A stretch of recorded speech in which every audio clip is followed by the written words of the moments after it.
தமிழகத்தின் ஒற்றை நம்பிக்கை செந்தமிழன் சீவானந்தன் அவர்கள் இதோ உங்கள் மத்தியில்.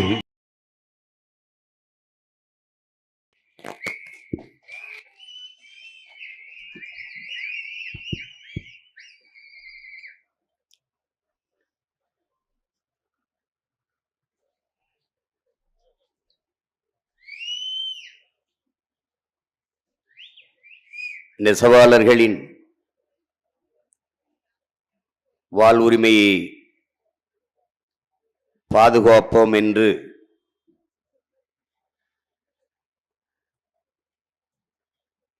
ஒன்று கூட்டுவோம், வென்று காட்டுவோம் என்ற முழக்கத்தோடு உங்கள் பிள்ளைகள் உங்கள் முன்னால் நிற்கிறோம்.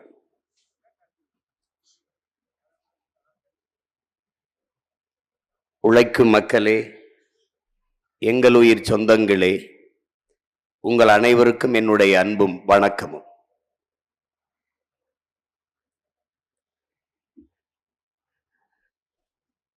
உழவும் நெசவும் மானுட வாழ்வில் ஒன்றை ஒன்று பிரிக்க இயலாது.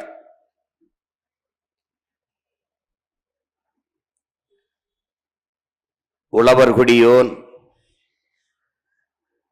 உயிருக்கு உணவளித்து உயிரை காப்பான். நெசவாளர் குடியோன்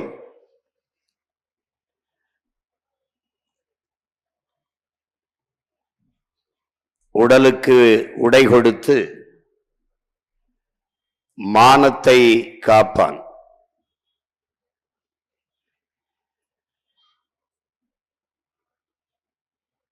நம்முடைய வள்ளுவ பெருமகனார்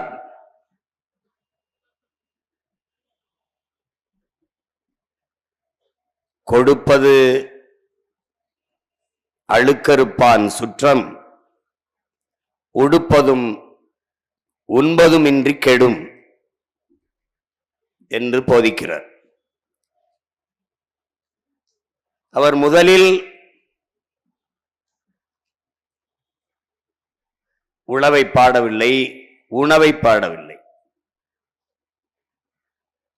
உடுப்பதும் உண்பதும் இன்றி கெடும் என்கிறார். முதலில் உடுப்பதைத்தான் பாடுகிறார்.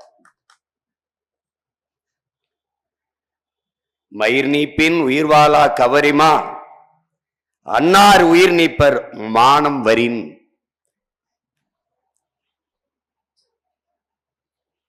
ஏனால் மனித குலத்திற்கு உயிரை விடவும் மானம் பெரிது என்று நம்முடைய மூதாதை நமக்கு தந்தருளிய மறைமொழி போதிக்கிறது.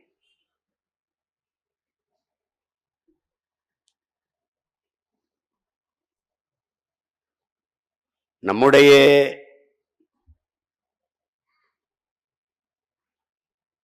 புறநானூறு கடுமாப்பார்க்கும் கல்லார் ஒருவருக்கும் உண்பது நாளி உடுப்பது ரெண்டே என்று பாடு. எல்லாமே உணவு உடை, இதை வலியுறுத்தியே பாடுகிறது.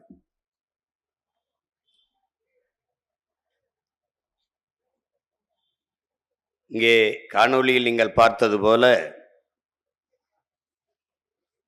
செய்யும் தொழிலில்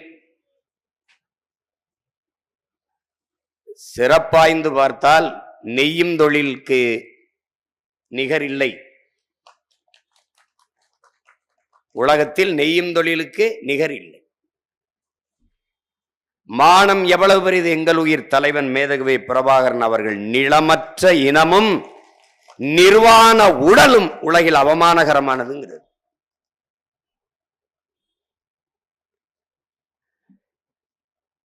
இங்கே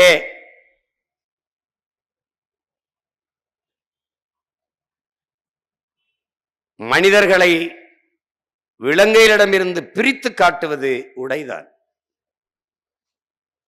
சாதாரண மனிதனை மேன்மை மிக்க மனிதனாக உயர்த்தி காட்டுவதும் உடைதான்.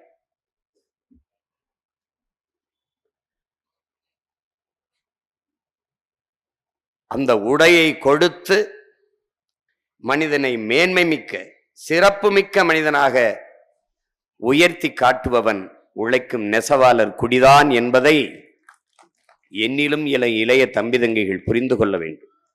இங்கே பேசியனுடைய தம்பி அருண் ஜெயசீலன் என் தம்பி துரைமுருகன் எல்லோரும் குறிப்பிட்டார்கள். எல்லாவற்றுக்கும் போய் இந்த நாம் தமிழர் கட்சி அவர் தங்கைகளும் தம்பிகளும் எல்லோரும் எல்லாவற்றிற்கும் போராடுகிறார்கள். பனை அதிலே கல்லிறக்க போராடுகிறார்கள். ஆடு மாடு மாநாடு போட்டு ஆடு மாடு மேய்ச்சலுக்கு போராடுகிறார்கள். வேளாண் குடிமக்களுக்கு போராடுகிறார்கள். மீனவர்களுக்காக போராடுகிறார்கள். இப்போது நெசவாளர்களுக்காக போராடுகிறார்கள். இவை எல்லாமே என் உடன் பிறந்தார்களே. உளவாண்மை வேளாண்மையின் நீட்சிதான் இது எல்லாமே. ஆடு மாடு வளர்த்தல், பட்டுப்பூச்சி வளர்த்தல், நெசவு எல்லாமே. உழவுக்காக போராடுவது. உழவை பற்றி பேச இவர்களுக்கு என்ன தகுதி இருக்கிறது?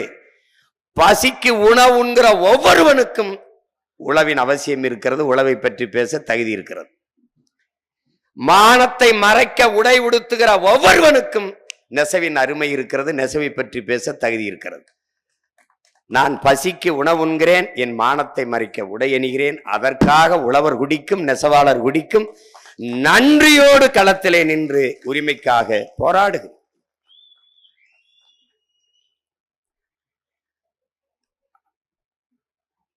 உழவும் நெசவும் தொழில்கள் அல்ல. நாம் அப்படி குறிப்பிட்டு பழகிட்டோம். அது நம் வாழ்வியல், அது நம்முடைய பண்பாடு, அது நம்முடைய வாழ்க்கை முறை, அது நம்முடைய கலாச்சாரம். உடை அணிகிறதெல்லாம் தொழிலா? உணவளிப்பதெல்லாம் தொழிலா? எங்க அப்பா நம்மாழ்வார் சொல்றாங்க, அது எப்படிடா தொழிலாக முடியும்? தாய் தன் பிள்ளைக்கு பால் ஊட்டுவதை தொழில் என்று சொல்வியான்னு கேட்கிறது. அப்படி என் பூமி தாய் தன் பிள்ளைகளுக்கு உணவூட்டுவதை எப்படா நீ தொழில்னு சொல்ற? அது ஒரு வாழ்க்கை முறையிட, அது உயிரோட்டமான ஒரு கலாச்சாரம், பண்பாடு, ஒன்றை ஒன்று பின்னி பிசைந்த என்னுடைய கலாச்சாரம். போற்றி போற்றி கொண்டாடத்தக்க கலாச்சாரம்.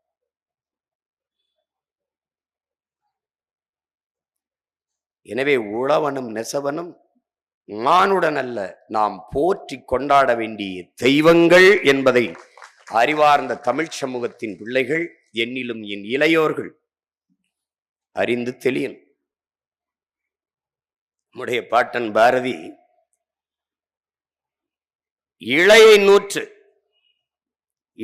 நூற்று நூலாடையில் செய்வீர், நூலாடை செய்வீர்ங்கிறான். பட்டினில் ஆடை, பஞ்சில் உடை, பன்னி மலையென வீதியில் குவிப்போம்ங்கிறான். வீதியில வந்து குவிச்சிரும்டா, வீதியில குவிச்சிரும்டா.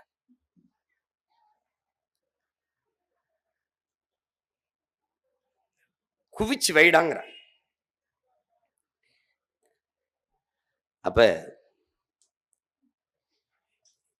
நல்லா கவனிச்சுக்கணும். இங்க இந்த ஆவணப்படத்துல எல்லாம் சுருக்கமா தான், என்ன நீண்ட நேரம் இருந்ததை கொஞ்சம் சுருக்கி காட்டியிருக்கு. நாங்க தேர்தல் களத்துல இன்னும் விரிவா ஒவ்வொன்றையும் போட்டு காட்டுவோம்.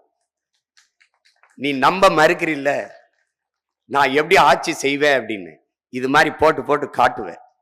உழவு எப்படி மேம்படுத்துவேன், நெசவை எப்படி மீட்டெடுப்பேன், இதெல்லாம் போட்டு காட்டும் போது அப்பவாவது உனக்கு புரியுதான்னு பார்க்கணும்.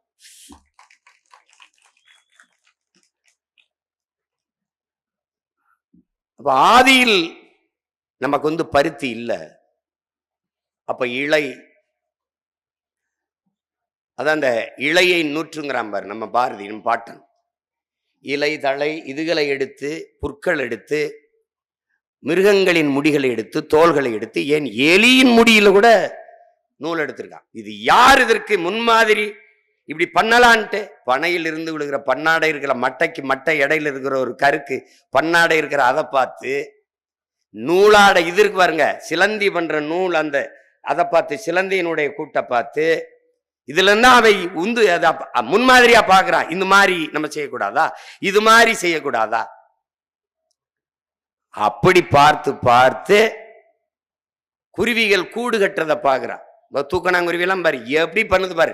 நம்ம நெசவாளர்கள் எப்படி மிதிச்சு மிதிச்சு அந்த நூலை கோர்க்கிறார்களோ அப்படிதான் அது ஒவ்வொரு இலையா கோர்த்து கோர்த்து கோர்த்து கோர்த்து தன் கூட கட்டுது. இதையெல்லாம் பார்த்து மானுடன் தன் அறிவுக்குள்ள ஏற்றி ஏன் நாம் இது போல செய்யக்கூடாதுன்னு ஆரம்பிச்சிருக்கான்.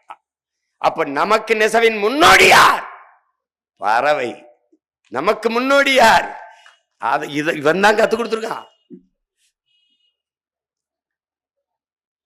நம்ம தான் வேளாண்மை செஞ்சோம்னு நினைக்கிறேன். பல நூறு ஆண்டுகளுக்கு முன்னாடி, பல கோடி ஆண்டுக்கு முன்னாடி எறும்பும் கரையானதான் செஞ்சிருக்க.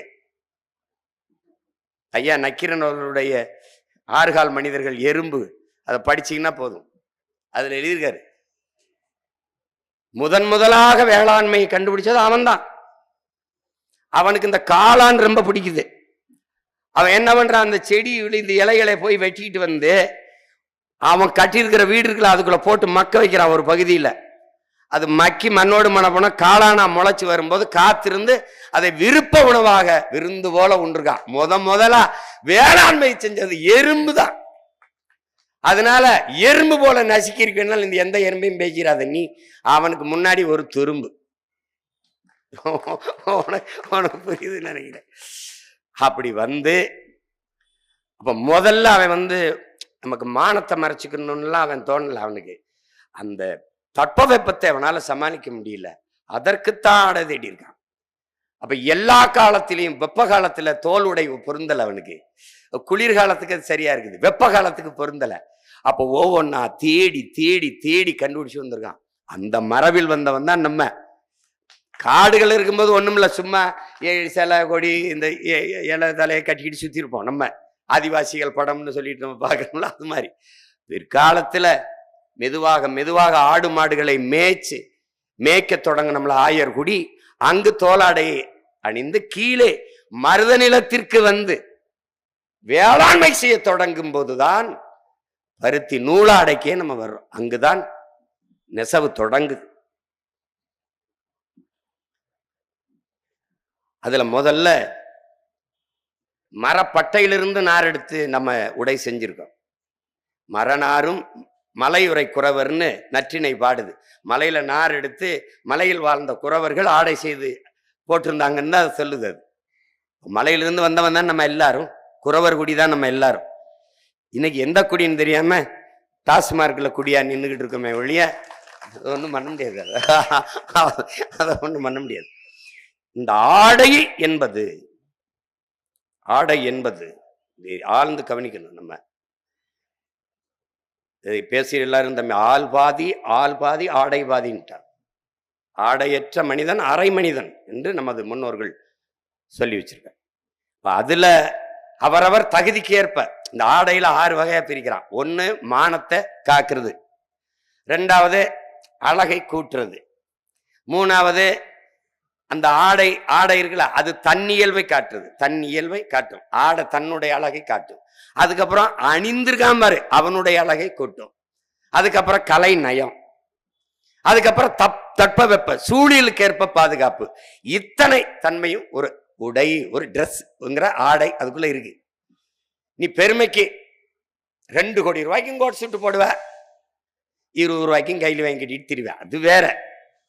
ஆனால் அவரவர் எல்லாருமே இந்த உணவிலும் உடையிலும் தான் பெருமையை வைப்பான். நீ வேணா பாத்துக்க. ஒருத்தன் 90 வகை காய்கறிகளோட சாப்பாடும்பா. அவன் 2 சாப்பிட்டு போவான், அவனுக்கு சர்க்கரை இருக்கும், அதுக்கு மேல சாப்பிட்டா அது இருக்கு, இவ்வளவுதான் சாப்பிடுவான். பெருமைக்கு 36 வகை கூட்டோட சாப்பாடும்பா. இந்த இந்த மாப்பிள்ளை போட்டு கோட் சூட் எவ்வளவு தெரியுமில, 5 கோடிம்பா. அட தெருக்கோடியில் நினைக்கிறாங்க. என்ன இந்த காரு சொல்லுவாங்க, இந்த காரு இதுலதான் வச்சான் பெருமையை. இந்த பொண்ணு போட்டிருக்க சேலை எவ்வளவு விலை தெரியுமில, 10 லட்சம் ஆர்டர் பண்ணி செஞ்சது அப்படிமா. பட்டெல்லாம் நெய்து கொடுத்த நெசவு குடியில் வாழ்க்கை பட்டு போச்சுங்கிறது தான் பிரச்சனை. அதுக்குதான் உங்க பிள்ளைகள் நின்று கத்துக்கிட்டு இருக்கான். அப்ப இதுல இந்த நெசவுங்கிற நம்மளுடைய பாரம்பரிய வாழ்க்கை முறை இப்படி வீழ்த்தப்பட்டதற்கான காரணம் எப்படி வீழ்ந்துச்சு அறிவியல் தொழில்நுட்பம் வளர்ச்சி என்பது வேறு. இவங்க சொல்லுவாங்க காந்தி இப்படி ராட்டையை வச்சு அடிச்சுட்டு இருந்தாரு, வெள்ளைக்காரன் வந்து ஏதோ கொண்டு வந்தான், பஞ்சு மில்லை கொண்டு வந்தான், அப்படி தட்டுனா படப்படன்னு நூலா ஆக்கிருச்சு அப்படின்னு. ஆனால் நீங்க என்னதான் நவீன உற்பத்தியில் உடை, நீ போர்வை எல்லாம் செஞ்சுக்கிட்டாலும் கையாலே கைத்தறியாலே செஞ்ச சேலை அப்படின்னு அதுக்கு தனி விலை வச்சு வைக்கிறான். நீ வேணா கைத்தறி, இது கையாலே செஞ்சதுன்னு எல்லாம் சாப்பிடுவான். பெரிய பெரிய விடுதியில் போய் உட்கார்ந்துருப்ப, மண்பானை சமையல் சாப்பாடு 500 ரூபாய்பா, சாதாரண சாப்பாடு 350 ரூபாய். அதுல எதுல சமைச்சா, அந்த குக்கரோ அல்லது எதுலயோ சமைச்சிருப்பான். ஆனால் மண்பானை சமையல் 500 ரூபாய்பா. அந்த மண்பானை சமையலுக்கு இருக்கிற இன்னைக்கு ஒரு தேடல், ஒரு மதிப்பு. பழைய சோறு சாப்பிட்டா நீச்ச தண்ணி குடிச்சோம், நீராகாரம். பழைய சோறு நீ வெறுத்த, நீராகாரத்தை வெறுத்த உலக நாடுகள் ஹெல்த்தி ஃபுட் ஹெல்த்தி ட்ரிங்க்ஸ் வித்துக்கிட்டு இருக்கான். எங்க உனக்கிட்ட இருந்து எடுத்துட்டு போனதுதான். நீ அதை போலவே இப்போ என்ன நடக்குது, கையாலே செஞ்சது அதுக்கு மதிப்பு அதிகம். காஃபில கருப்பட்டி காஃபி, இப்ப சாலை போய் எழுதி வச்சிருப்பான், கருப்பட்டி காப்பி போட்டிருக்கான்ல. கும்பகோணம் காப்பி, கும்பகோணத்துல ஒரு காப்பி, அப்படி என்னடா அப்படி கும்பகோணத்துல காப்பி விலைதா? ஒன்னு விலையில. கும்பகோணத்துல காப்பி இது விலைதாப்பா? இல்ல. அப்ப ஒரு தனி சிறப்பு வருது. எண்ணெய் கடையில மரச்செக்கெண்ணெய் கிடைக்கும்ங்கிறான். ஏன் திரும்புகிறான் பழமைக்கு, திரும்புகிறான் நாட்டு சக்கரைக்கு, திரும்புகிறான் வெள்ளத்திற்கு, திரும்புகிறான் நாட்டு மாட்டு பாலுக்கு, திரும்புகிறான் இயற்கை உணவுக்கு, நஞ்சில்லாத ஆர்கானிக் ஃபுட்டுன்னு வர்றான், திரும்புகிறான், எல்லாத்துக்கும் திரும்புறான். அதுபோல என்னுடைய பாரம்பரிய கைத்தறி நெசவுக்கும் இந்த மானுடன் ஒரு நாள் திரும்புவான், விரும்புவான். இப்ப விரும்புறான். எங்க அம்மா முதல்ல நான் வரும்போது பேசிட்டு இருந்தாங்கல்ல, ஒரு கைத்தறி கையாலே செஞ்ச ஒரு புடவை வச்சு இதே மாதிரி எல்லாருக்கும் கொடுக்க போறேன்னு வந்து கொடுங்கன்னு சொன்னேன். நான் அந்த கடைகளுக்கு நானும் எங்க கையிலும் போவோம். அப்ப சொந்தக்காரங்களுக்கு உடை எடுக்க, அப்ப அந்த கடைகள்ல கையாலே செஞ்சதுமா இந்த பட்டு ரொம்ப விலை உயர்ந்ததுமான்னு சொல்லும் போது ஒரு திமிர் அப்படி நமக்கு வரும். சரிதான், அது என்ன குறைஞ்சிருச்சு. அது நாடங்களும் நிறைய வேண்டும் என்பதுதான் நம்முடைய கனவு, நம்முடைய போராட்டம். அதுக்குத்தான் இங்கே நம்முடைய நெசவாளர்கள் வாழ்க்கை மட்டும் அல்ல, உழவர் குடிகள், மீனவ குடிகள் எல்லாருடைய வாழ்க்கையும். உணவளித்தவன் பசியோடு இருக்கான், உடையளித்தவன் நிர்வாணமா நிக்கிறான், அம்மனமா இருக்கான், வாழ்க்கையை தொலைச்சிட்டு. அவனுக்கு ஒண்ணும் இல்லை. இங்கே நெசவு செஞ்ச படத்தை பத்திலாம் மேலாடை இல்லாம தான் 2 பேர் உட்கார்ந்துருக்கான். ஓ மானத்தை காத்துட்டு அவன் மேலாடை இல்லாம இருக்கான். இப்ப அவனுக்கு மேலாடை கொடுப்பதுதான் நம்மளுடைய முதன்மையான கடமை என்பதை மான தமிழ் பிள்ளைகள் புரிஞ்சுக்கணும். அது நீண்ட நெடிய ஒரு வரலாறு. நம்முடைய நெசவு எப்படி நலிந்தது, நம்முடைய உழவு எப்படி வீழ்ந்தது, இதுக்கெல்லாம் பெரிய வரலாறு. இதுல முதல்ல இன்றைக்கு இருக்கிற கைத்தறி போய் விசைத்தறி வருது. அதுவும் வீழ்வதற்கு காரணம் சகிக்க முடியாத மின்கட்டண உயர்வு. பிறகு கட்டணம் உயர்ந்தாலும் பரவாயில்லை, தொடர்ச்சியாக தர முடியாத மின் தடை, அவ்வப்போது ஏற்படுகிற மின் தடையால் வருகிற இடையூறுகள். பிறகு மூலப்பொருளான நூலின் விலை ஏற்றம். அதற்கு பிறகு சொத்து வரி. அது இப்ப ஒரு கட்டக 50 லட்சம் பேர் வீடு இல்லாம இருக்கான்னா அவன் வாடகைக்கு தான் ஒரு வீடை எடுத்து அதுல நெசவு தறியை போட்டு நெய்யணும் வச்சுக்கிடுவோம். ஆனால் அந்த வாடகை சொத்து வரியில் அந்த வீட்டு உரிமையாளர், கட்டட உரிமையாளர் அதுக்கான சொத்து வரியை கட்டுவது கையிலிருந்து போட்டு கட்ட மாட்டார். அந்த கட்டடத்திற்கான வாடகை உயர்த்தித்தான் கட்டுவர். அப்போ மூலப்பொருளான நூலின் விலையேற்றம், மிக அத்தியாவசியமான மின்சாரத்தின் விலையேற்றம், கட்டண உயர்வு, சொத்து வரியால் கட்டடத்தின் வாடகை உயர்வு, இதுபோக சரக்கு மற்றும் சேவை வரி. இதுல எங்க இருக்கும்? இந்த நாட்டுல வரி குதிரை ஒண்ணுதான் வரி கட்டாம தெரியுது, பூரா கட்டிட்டான். எல்லாம் கட்டிட்டான். நீ வீடெல்லாம் கட்ட முடியாது. கம்பிக்கு வரி, கல்லுக்கு வரி, செங்கலுக்கு வரி, சிமெண்ட்டுக்கு வரி, இந்த வரியை கட்டிட்டு சாவா. வீடு கட்ட முடியாது. வீடு கட்டணும்னு நினைச்சின்னு வச்சுக்க, அதெல்லாம் மறந்துரு. கற்காலத்துக்கு வா, போவோம் காட்டுக்குள்ள போய். என்ன அதுக்கு தான் மரங்களின் மாநாடு போடுறேன். எங்க ஐயா கவிக்கு அப்துல் சொன்ன மாதிரி வீட்டுக்கு ஒரு மரம் வளங்க. ஒரு கால வீடு இல்லைன்னா அதுக்கு கீழே வாழ்ந்துக்கலாம்னாருல, அதுதான் நடக்க போகுதுப்பா. நெசவாளர் என்றால், உழவர் என்றால் ஒரு இழிவாக பார்க்கிற போக்கு பெருங்கூட்டத்திலே ஏற்பட்டு போச்சு. என்னடா என்ன ராட்டையை போய் அடிச்சுக்கிட்டு டக்குன்னு அடிச்சுக்கிட்டு இருக்கான் அப்படின்னு. அதனுடைய தரம் வராது. எத்தனை பால் குடித்தாலும் என் உடன் பிறந்தானே, தாயின் மாறில் இருக்கிற பாலில் இருக்கிற சத்தும் ஊட்டமும் உலகத்துல கிடையாது. உன் தாய் பால் தான் நீ மரண நொடி வரை உன் உடலிலே நோய் எதிர்ப்பு சக்தியை கொடுக்குதுன்றான். நீ தாயின் மாறிலே எவ்வளவு ஊட்டமாக பால் குடித்திருக்கிறாயோ அவ்வளவுதான் உன் உடம்புல நோய் எதிர்ப்பு சக்தி இருக்குங்கிறான். அப்ப உழவும் நெசவும் நம்முடைய தாயின் பால் என்பதை அறிவார்ந்த தம்பி தங்கைகள் புரிஞ்சு கொள்ளணும். சும்மா அப்படி ஏதோ நெசவு சொல்லிட்டு இருக்காரு சிவானந்த் ஐயா. ராஜீவ்காந்தி அவர்கள் ஆட்சி காலத்தில் கொண்டு வந்த புதிய ஜவுளி கொள்கையில் இருந்துதான் படக்கென்று இந்த நாட்டிலே நெசவு வீழ்ச்சியுற தொடங்குகிறது. இந்த பாரம்பரிய கைத்தறி பாதிக்கப்படும் சொல்லுமா, அதெல்லாம் பாரம்பரிய நீண்ட நாளுங்கெல்லாம் கட்டி பிடிச்சிட்டு ஆள முடியாதுன்னு போயிட்டாப்ல, அறிவிச்சு விட்டு போயிட்டாப்ல. நம்ம மக்களும் இன்னைக்கு நம்ம போராடுறதுல ரொம்ப நாளா போராடி இருக்காங்க. நம்ம வர்றதுக்கு முன்னாடி இருந்து போராடி போராடி போராடி வழியே இல்லாம சொந்த பிள்ளைகள்கிட்ட வந்து என் தியாகம் பண்ணி முடிங்கடான்னு வந்திருக்காங்க. வேற இது ஒண்ணும் இல்லை, ஒண்ணும் கிடையாது. அப்ப 18 விழுக்காடு அந்த 18 ரக அந்த நூலை கைத்தறி நெசவாளர்களுக்கு கொடுங்க அப்படின்னு கோரிக்கை வைக்கும்போது அது கண்டுகல. ஆனால் அந்த நூலை விசைத்தறி நெசவாளர்களுக்கு கொடுத்துருச்சு. அதனால கைத்தறி அங்க ஒளிஞ்சிருச்சு. சிட்டா நூலின் விலையை குறை அப்படின்னா அதை குறைக்கல. இப்ப இங்கே நம்முடைய கைத்தறி நெசவு அழிந்து போய் அது குஜராத் போன்ற மாநிலங்களில் அது உயர்ந்து நிற்க காரணம் அந்த மாநிலம் ஏற்றுக்கொண்டிருக்கிற புதிய ஜவுளி கொள்கை வேற, நம்ம ஏற்றுக்கொண்டிருக்கிற ஜவுளி கொள்கை வேற. இது ரெண்டுக்கு இருக்கிற பிரச்சனையில தான் நம்ம அதை பத்தி கவலைப்படல. இங்க பேசினா பாருங்க, இந்த தம்பி சொன்னா பாருங்க, தோற இது எப்போதைக்கு வருது நெசவாளனுக்கு அந்த 3 மாசம் எப்பாவது இலவச வேட்டி சேலை கொடுக்கறதுக்கு, பொங்கலுக்கு கொடுக்கறதுக்கு இப்போ தச்சு கொடுத்த, செய்து கொடு, நெய்து கொடு.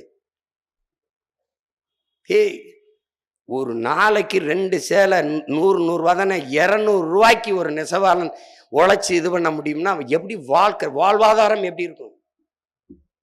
எப்படி நெசவை நீங்க காப்பாற்றுவ? எப்படி காப்பாற்றுவ?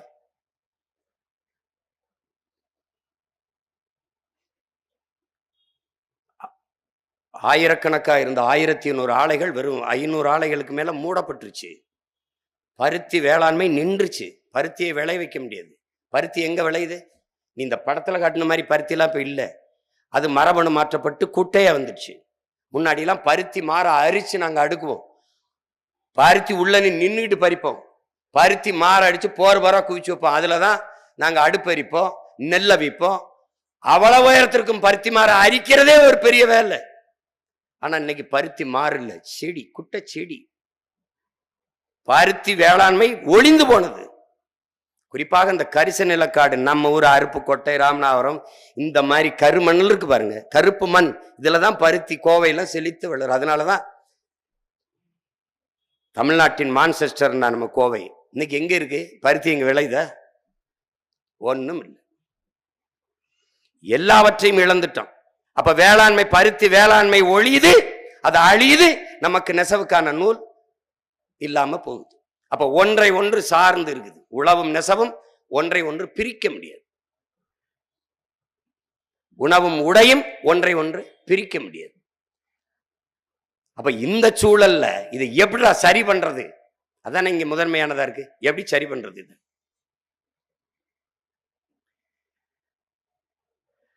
ஒரு வழிதான் நமக்கு இருக்கு. எதனால இங்க ஐயா அவங்க எல்லாம் சொல்றாங்க, இப்ப இருக்கிற பேராபத்து என்னன்னா, இந்த தலைமுறையில 60, 65 வயசு, 50, 55 வயசுல இருக்கிற நமது உறவுகள்லாம் இப்ப இந்த கைத்தறி நெசவு தெரியும். ஒருவேளை நாமளே அதிகாரத்துக்கு வந்தாலும் இந்த கைத்தறி நெசவை மீட்க முடியுமான்னா ரொம்ப கடினம். ஏன்னா இப்ப நீ பாத்தீங்கன்னா, இப்ப இந்த வேளாண்மை செய்வதை விட்டு வெளியேறினால் ஒரு தலைமுறைக்கு அந்த வேளாண்மை எப்படி செய்வது என்பதை மறந்து போயிடும். நம்முடைய பாரம்பரிய நெசவு கொஞ்சம் கொஞ்சம் பேருக்கு தான் இப்ப கொஞ்சம் கொஞ்சம் தான் இருக்குது. அவர்கள் காலத்துக்குள்ளேயே அதை மீட்டூராக்கம் செய்தால்தான் இன்னொரு தலைமுறைக்கு அவர்கள் கற்று கொடுத்து விட்டு செல்ல முடியும். இல்லை என்றால் அந்த நெசவு முற்றுமுழுதாக முடிஞ்சு போயிடும். இப்ப உனக்கு போர்வை வைக்கிறவன் யாருன்ற? பல வீடுகளில் கொள்ளையடிச்சு போனவன்லாம் சொற்று வைக்க வந்தவன், போர்வை வைக்க வந்தவன். நாங்கள் சொல்லும்ல, இந்தி படிச்சா வேலை கிடைக்கும் மல்லைங்க. போர்வை வைக்கிறவனு சொற்று வைக்கிறவனு இந்திக்காரன் தான் வித்துக்கிட்டு இருக்கான். அங்க குஜராத், பீகார்ல இருந்து அங்கிருந்து செஞ்சு வந்த அந்த கம்பளங்களை தோல்ல வச்சுக்கிட்டு வித்துக்கிட்டு போவான். ஏன்? நாம் அதை செய்வதில்லை. அவன் உயிர் போட வச்சிருக்கான். அங்கிருந்து கொண்டு வந்து தொடர்வெளியில் கொண்டு வந்து இறக்கி விற்கிறான்.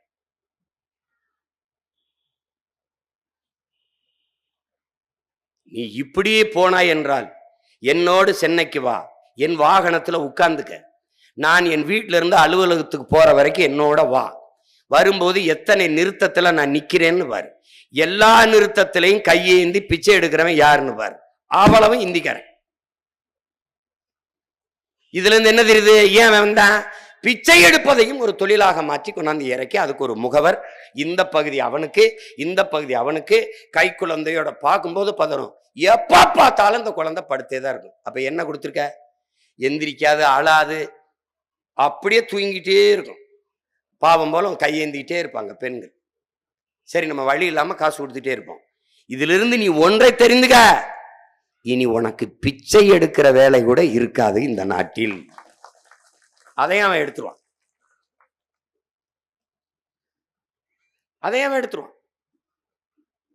அவர்கள் கோரிக்கை ரொம்ப பெருசு ஒன்றும் இல்லை. 1200 ரூபாயா இருக்கிற அந்த இதை 4000 ரூபாயா கொடுங்க, இந்த ஊக்கத்தொகை கொடுங்க.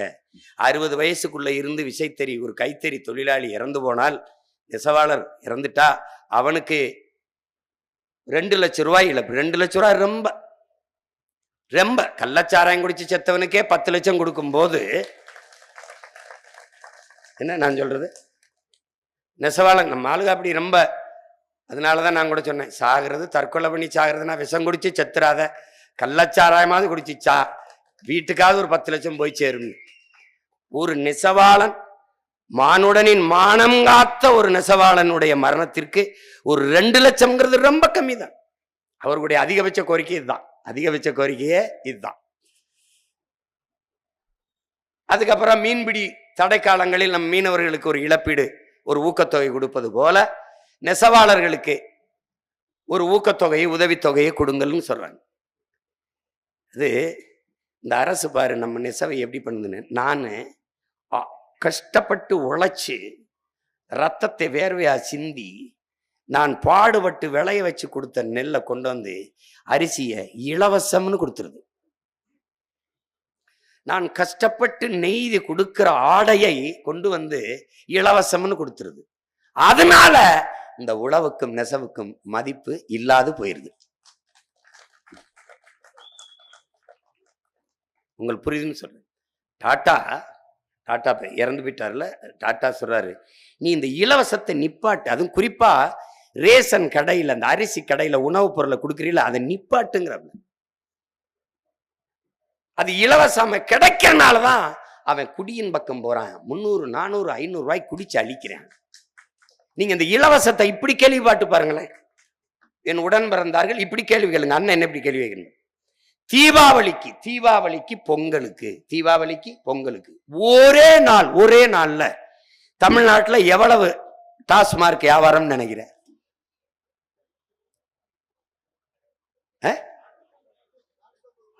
450 கோடி. தம்பி, ஒரே நாள் வியாபாரம் 450 கோடி. ஒரு நாள்ல 450 கோடிக்கு குடிக்க காசு வச்சிருக்கவனுக்கு எதுக்குடா இலவசம்? எதுக்கு இலவசம்? தனக்கு பிடித்த நடிகன் ஒருவருடைய படம் திரைக்கு வந்தால் ஒரே நாள் வசூல் 35 கோடி 40 கோடி. குடிப்பதற்கும் பொழுதுபோக்குக்கும் கோடி கோடியாக கொட்ட காசு வச்சிருப்பவனுக்கு நீ எதுக்கு இலவசம் கொடுக்கிறான்னு கேட்டா பதில் இல்லை. அவன் அதை கொடுக்கவில்லை என்றால் நாடும் ஆட்சியும் அதிகாரமும் நம் வசம் வந்துவிடும். இதனாலே அவன் பயப்படுறான். இல்லைன்னா அவன் ஒண்ணு இருக்காது, அதிகாரமே. அவன் என்ன சொல்லுவான் சொல்லு, என்ன சொல்லுவான், என்ன சொல்லுவாங்க சொல்லு. அவர்கள் கொடுத்த வாக்குறுதி தான் நெசவாளர்களுக்கு, அவர்கள் கொடுத்த வாக்குறுதி தான் துப்புரவு தொழிலாளர்களுக்கு, அவர்கள் கொடுத்த வாக்குறுதி தான் ஆசிரியர் பெருமக்களுக்கு. எதையுமே நிறைவேற்றல. ஆனால் நாங்கள் சொன்னதையும் செய்வோம், சொல்லாதையும் செய்வோம். என்ன சொல்லாததை நிறைய செய்யறீல்ல, பல கோடி பல ஆயிரம் கோடி டாஸ்மார்க்ல அடிக்கிறீங்க, அதெல்லாம் நீங்க சொல்லலையே, அதான் சொல்லாதையும் செய்வோம். அவங்க கொடுமைதான், கொடுமைதான் அது. அப்ப நமக்கு ஒரே ஒரு வழிதான் இருக்கு. உழவை, நெசவை, மீன்பிடித்தலை இதையெல்லாம் மீட்க காக்க நமக்கு இருக்கிற ஒரே வழி இவற்றை எல்லாம் அரசு பணியாக மாற்றுவதை தவிர நமக்கு வழி கிடையாது. கைத்தறி நெசவு தனி, விசைத்தறி நெசவு தனி. இப்ப இதுல என்ன ரொம்ப ரொம்ப ஐயா எனக்கு கணேசன் ஐயா கொடுத்த கோரிக்கையில் என்ன அவங்க எந்த பயம் காட்டினாங்கன்னா, எனக்கு நம்ம வர்ற வரைக்கும் எதுவுமே இருக்காது இருக்கு. ஏன்னா சீனா நவீன உற்பத்தி எந்திரத்தை தறியே உள்ள இறக்குறான். இறக்கிட்டா இந்த விசைத்தறியும் போயிடும், மொத்தமா அவன் எடுத்துட்டு போயிடுவான். மொத்த விசைத்தறியும் அவன்கிட்ட இருந்து வரும், இந்த நாட்டின் பொருளாதாரம் முழுமைக்கும் போயிடும். அவ்வளவுதான், நம்ம முடிஞ்சிடும், கதை முடிஞ்சிடும். அதுக்கு போய் தனியா பயிற்சி எடுக்கணும். இப்ப நம்ம பிள்ளைங்க 12ஆம் வகுப்புல எவ்வளவு மதிப்பெண் வாங்கினாலும் நீட்ல தேர்ச்சி பெற்றாத்தான் மருத்துவம் படிக்க முடியும் நிலை கொண்டு வந்த மாதிரி நம்ம எவ்வளவு பெரிய தரம் இருந்தாலும் அவனுடைய விசைத்தறிக்கு பழகணும். அப்பதான் அதுல வேலை செய்ய முடியும். நமக்கு ஒரு நோய் இருக்கு, எது ஒன்றும் பிறரிடத்திலிருந்து வரணும்னு. பட்டு, காஞ்சி பட்டு சொல்லு இல்ல, எல்லாம் சொல். பனாரசு, சீனப்பட்டு, அப்படித்தானே, அப்படித்தானே நீ பார்க்கணும். நான் ஆயரோட பேசிட்டு இருந்தேன். ஆயருக்கு போய் வாழ்த்து சொல்லி என் அன்பை பகிர்ந்து கொள்ள போனேன். அவங்க இவ்வளவு எடுத்து வைக்கிறோம், இவ்வளவு பேசுறோம், என் மக்களுக்கு அது போய் சேரலையே அப்படின்னு சொல்லி நான் வருத்தப்பட்டேன். சொந்த பிள்ளை எனக்கு வாக்கு செலுத்த மாட்டேங்கிறாங்கன்னு சொல்லும்போது அவர் சொன்னாரு, தன் ஊர்ல இயேசு, தன் ஊர்ல தச்சன் மகன் தானேன்ட்டாப்ல. தன் ஊர்ல உலகத்துக்கு இறை மகன் இயேசு, அவர் சொந்த ஊர்ல அவர் தச்சன் மகன்தான். அது மாதிரி நமக்கு சொந்த ஊர்ல நம்முடைய அருமை தெரியாது. நமக்கு அடுத்தவன் இருந்து ஒண்ணு சீனப்பட்டுனா சீனப்பட்டு, சீனப்பட்டு. பொண்ணு கொடுக்கும்போது மாப்பிள்ள துபாய் மாப்பிள்ள, சிங்கப்பூர் மாப்பிள்ள, துபாய்க்கே கட்டி கொடுக்குற மாதிரி பேசுவான். அங்க என்ன பண்ணிக்கிறார், ஒட்டகம் மேய்க்கிறாரு. இங்க என்ன மாப்பிள்ள, இங்க மாடு ஆடு மேய்க்கிறாரு. அதை விட அது என்ன, இது ஒரு நோய், இது ஒரு நோய். அதனால என் நெசவாள சொந்தங்களுக்கு நாம கொடுக்கறது என்ன சொல்லனா, கைத்தறி ஆடை. நீங்க ஒரு சங்கம் வச்சிருக்காரு ஐயா, அதுக்கு ஒரு விலைய சொல்லுங்க. தறிக்கு இந்த கைத்தறி, சரி கைத்தறி நெசவுக்கு அதுக்கு அழியாம இருக்கிறதுக்கு என்னென்ன செய்யணும், அரசு செஞ்சிருது, செஞ்சு கொடுத்துட வேண்டியது. நீங்க கொடுத்துட்டு நீங்க போயிடணும். சந்தைப்படுத்துறதை நாங்க பண்ணிப்போம், தமிழ்நாடு அரசு பண்ணிடும். என் தம்பி துறை சொன்னால ஐயா முத்திரை, அது இல்ல, தமிழ்நாடு அரசு முத்திரை. எதுல, உரையில தான், ஆடையில இல்ல. அது ஓட்டுக்காக இருக்கிறவன் ஆடையில குத்தி பெறுவான், நாட்டுக்காக இருக்கிறவன் மேல இருக்கிற உரையில குத்தி கொடுப்பான். தமிழ்நாடு அரசு பட்டுடா, தமிழ்நாடு அரசு கைத்தறி ஆடைடா, தமிழ்நாடு அரசின் விசைத்தறி ஆடைடான்னு அரசு தொழிலாக மாற்றும். அப்ப ஏற்கனவே அதுல இருக்கிற ஒரு வர்த்தருக்கு பாரு, 60-65 வயசுல இருக்கிற பெரியவர்கள், அவர்களுக்கு தான் நெசவின் கலை நுணுக்கம் நுட்பம் தெரியும் என்றால் அவளை வெறும் பேராசிரியர் ப்ரொஃபசர்ஸ். நெசவை கற்றுக்கொள்ள இந்த சாதிதான் நெசவை செய்யுங்கிறது எவனு. அப்ப அந்த சாதிக்காரனை தவிர எவனும் ட்ரெஸ் உடவு எடுத்த கூடாதா, அம்மனமா தாண்டா தெரியும். எப்படி, இந்த நிலத்தில் தாண்டா சாலியர், அந்த நிலத்திலே முதலியார், எல்லாரும் செய்யறான் நமது முன்னோர்கள். ஈரோட்டில் செய்றவன் யாரு, முதலியார். சேலத்துல செய்றது யாரு, முதலியார். நமது முன்னோர்கள் பாண்டியன் காலத்திலிருந்து அவர் சொன்னார்ல, எங்கெங்க கோயில் இருக்கு, எங்கெங்க அரசனுடைய அரண்மனை இருக்கு, அங்கெங்கே குவிந்து வாழ்ந்த மக்கள் நம்முடைய நெசவாள சொந்தங்கள், முதலியாரும் சாலி. இவங்க பேர் எப்படி? அந்தந்த பகுதியில் வாழ்ற மக்கள் நெசவில் ஈடுபட்டோம். பிறகு சௌராஷ்டிரா மக்கள் இன்னைக்கு செய்யலையா? எங்க ஊர்ல பரமக்குள்ள பட்டு நூல்காரர்கள் என்றுதான் பெயர். யமனேஸ்வரத்துல போனால் ஆத்துக்கரை ஊர நூல் காஞ்சிக்கிட்டே இருக்கும். அதெல்லாம் ஒளிஞ்சிட்டது, ஒளிந்து போயிட்டது. இன்னைக்கு எங்க சௌராஷ்டிராலாம் இந்த நெசவு செஞ்சு கொண்டு வர முடியுதா? அப்ப என்ன நடந்தது? நம்முடைய மன்னர்களுக்கு பட்டாடை, கோயில்களுக்கு சாத்துகிற பட்டாடைகள், கடவுளுக்கே உடை கொடுத்தவன்டா நம்முடைய நெசவாளன், இறைவனுக்கே துணி கொடுத்தவன். அதெல்லாம் பின்னாடி நாயக்க மன்னர்கள் வந்தபோது சௌராஷ்டிரா மக்கள் அவங்க அந்த நெசவை செய்ய தொடங்கினார். அதனால் இது குறிப்பிட்ட சாதியினுடைய வேளாண்மை செய்வது குறிப்பிட்ட சமூகத்தினுடைய வேலையா? அப்படியா? பனை ஏறுவது ஒரு சாதின்னா எல்லா சாதிக்காரனும் நாங்க வர, நீங்க கூட வான்னு திருச்சியில் ஒரு மாநாடு போட்டான். எல்லா சாதிக்காரன் நாங்க எல்லாரும் ஏறுறோம்னு. ஏன்னா எல்லாரும் கருப்பட்டி திங்கிறோம், எல்லாரும் பதினி குடிக்கிறோம், எல்லாரும் ஜோறு திங்கிறோம். ஏன்னா ஆடு மாடும் கோணார் தான் மேய்க்கிறான்னு நீ யார் வீட்டுல ஆடு மாடு இல்லை சொல்லு? நாங்கள் பள்ளிக்கூட விடுமுறை காலங்கள்ல காட்டுக்கு வேட்டையாட போவோம், குறவன். நாங்க எல்லாரும் வீட்லயும் ஆடு மாடு மேய்ச்சோம். என் கோன் என்ன, நான் கம்மாயில மீன் பிடிச்சேன், குளத்துல மீன் பிடிச்சேன். என்னுடைய சொந்தங்கள் கடலில் மீன் பிடிக்கிறான், அவனும் மீனவன், நானும் மீனவன். அவ்வளவுதானே? எல்லாரும் வேளாண்மை செய்கிறோம். வேளாண்மை செய்கிற எல்லோரும் வேளாண் குடிதான், உழவர் குடிதான். அதுல இவர் விதைச்சா தாங்க நெல்லு கூட 2 படி விளையுது. அப்படிலாம் ஒண்ணும் இல்லை, அப்படிலாம் ஒண்ணும் இல்லை இங்க. அப்ப நமக்குள்ள ஒரு சின்ன ஒரு இது என்னன்னா, ஒரு தாழ்வு மனப்பான்மை இருக்கு. நம்முடைய நெசவு அழிந்து போனதற்கு காரணம் உரிய விலை இல்லை, நூலின் விலையற்றம். அது பல காரணங்கள் நான் உங்களுக்கு சொல்லிட்டேன். இதையெல்லாம் சரி செய்ய வேண்டும் என்றால் அதையெல்லாம் அரசு பொறுப்படுத்திக் கொண்டு அரசின் பணியாக மாற்றினால், வாழ்விடத்திலேயே பல தறிகளை வச்சு நீ பெரிய வச்சு நீ செஞ்சு கொடுத்துட்டு போ, சின்னம்மா செஞ்சு குடிச்சிட்டு போ, தங்கச்சி செஞ்சு குடிச்சிட்டு போங்க ஐயா, இந்த பிள்ளைக்கு சரியா வரல பயிற்சி கொடுங்க ஐயா, சம்பளம் சம்பளம் சம்பளம் மாதம். ஒரு காலம் நமது அரசு வரும்போது போடுற கைத்தறி நெசவு கண்காட்சின்னு ஒண்ணு போடுறேன் பாரா, உலகம் முழுமைக்கு வர வச்சு அள்ளி குவிக்கிறமன்ற. நீ என்ன, இவனுக்கு பொருளாதாரம் எங்க இருக்குன்னு தெரியுமாடா?